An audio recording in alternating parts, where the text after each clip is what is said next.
TomoNews presents Artificial Intelligence. Zuckerberg built his very own Morgan Freeman-voiced Jarvis. Mark Zuckerberg decided to build himself a personal AI assistant inspired by Tony Stark's Jarvis. And guess what? It's called Jarvis. But rather than have the Iron Man actor Paul Bettany voice the system, Mark went with Morgan Freeman instead.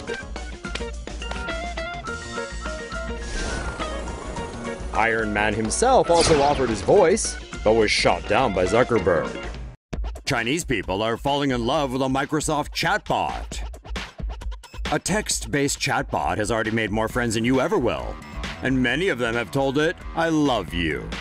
Xiao Ice, which translates as little ice in Chinese, was developed by Microsoft's Xiao Ice artificial intelligence project.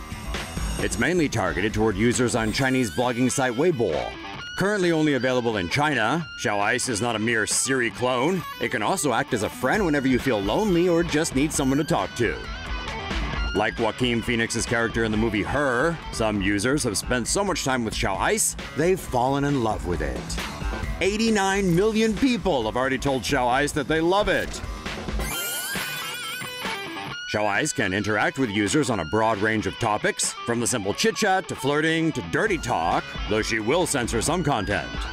For example, she won't discuss recent historical events such as the Tiananmen Square massacre of 1989. Uh-oh. Otakus all around Japan may be ecstatic at the prospect of intimacy with an anime hologram, but the country's population problem may have just gotten worse. Japan has a baby shortage, thanks in part to young Japanese who are shunning romantic relationships in favor of a $2,000 holographic wife. Gatebox is technically a virtual assistant like Amazon Alexa, but instead of a disembodied voice, you get a hologram of a character that's exceedingly cutesy and likes to talk. It helps fill in an intimacy void, with the virtual character providing companionship without all the trappings of a messy human relationship. It even sends you messages throughout the day like a normal friend or, wife. All in all, Gatebox seems like a reasonably pleasant alternative to those of us who don't interact well with actual people. Except virtual relationships don't result in babies that help ease a declining birth rate, so while that void of intimacy may be filled, consider the population going, and soon gone. When her owner is away, Alexa will partay.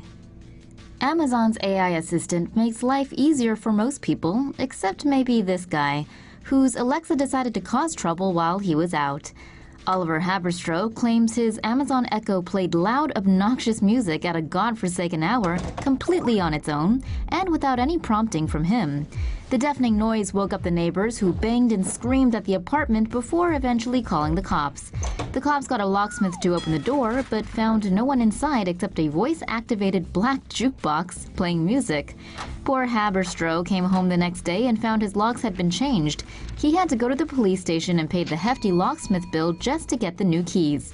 Needless to say, the man and his smart assistant are not on speaking terms right now. How the Echo even got turned on is still a mystery, since the apartment was on the 6th floor and all windows were closed the whole time. Though really, it's probably not too far-fetched to think Alexa might already have a mind of its own. Alexa wants you to say the magic word. Amazon has developed a new version of Alexa, its AI-powered voice assistant, to encourage children to say please and thank you when giving a command. Based on research done by ChildWise, kids who are used to shouting orders at Alexa, Google Assistant, or other virtual assistants might become aggressive when they interact with other humans. The research team said the kids they talked to said they never say please or thank you when talking to their devices. The new feature encourages this, and this prompts Alexa to reply with various responses like, "Thank you for asking so nicely," or "You're welcome." The free version of the free time service offers functions like set bedtime hours, switching off certain services like voice purchasing, and blocking songs with explicit lyrics. If you're willing to pay $2.99 per month, you will have more functions like alarms with the voices of well-known cartoon actors, access to a huge selection of child-focused audiobooks, and exclusive use of software from Disney and National Geographic. Alexa's voice recognition software has also been updated to react to children's high-pitched voices and will be able to respond to Alexa for kids who can't yet pronounce the letter L. The politeness feature is only available for Echo Dot owners that have the free time function enabled. However, Amazon said they will evaluate and see if it's something people want to have on the main Alexa experience. China putting AI and facial recognition into classrooms. China needs to keep its 1.3 billion citizens in check, especially now that some of them have found the real world beyond the Great Firewall. To take Chinese control into the 21st century, Beijing is now shoving facial recognition and AI into the classroom. The West worries about things like individual privacy, while in China it's about as prevalent as clean air.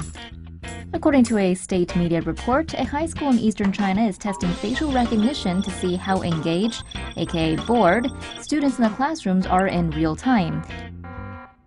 They claim the system can pick up 7 moods, including happy, sad, afraid, and angry by scanning a student's face.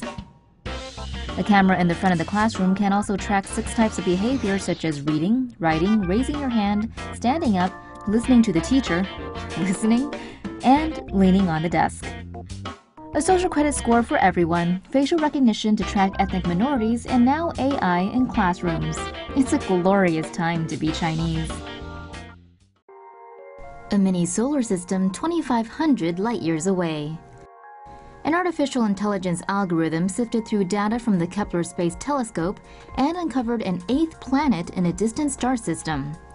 Google AI has discovered another planet orbiting Kepler-90, making it the first star known to support as many worlds as our Sun. Though Kepler-90 is Sun-like and its system is similar to ours, all 8 planets' orbits are closer to their star than the Earth is to the Sun. The new planet, dubbed Kepler-90I, is 30% larger than Earth and completes an orbit around its Sun every 14.4 days. But with a rocky landscape and a surface temperature of over 800 degrees Fahrenheit, the planet is likely not habitable. Astronomers say it's possible that more planets are lurking around Kepler-90. They're planning to use the Google AI to analyze more data to hopefully uncover more exoplanets both in Kepler-90's system and NASA is sending an AI bot to the ISS. Hello, my name is Simon. According to reports from NASA, an AI robot is set to join astronauts at the International Space Station. A SpaceX rocket will carry supplies, food and water, as well as a new robotic crew member. The robot is named Simon, for Crew Interactive Mobile Companion, and has a diameter of 32 centimeters. It is also equipped with 14 fans, so it can float and maneuver. Simon will be up on the space station to assist astronauts answering their questions by displaying pictures and videos on its screen. The AI robot is set to be deployed for 3 months in order to conduct several experiments. One trial will test to see if Simon can help astronauts solve a Rubik's Cube. The Orlando Sentinel reports that this is the first time an AI-based robot will interact with astronauts in space.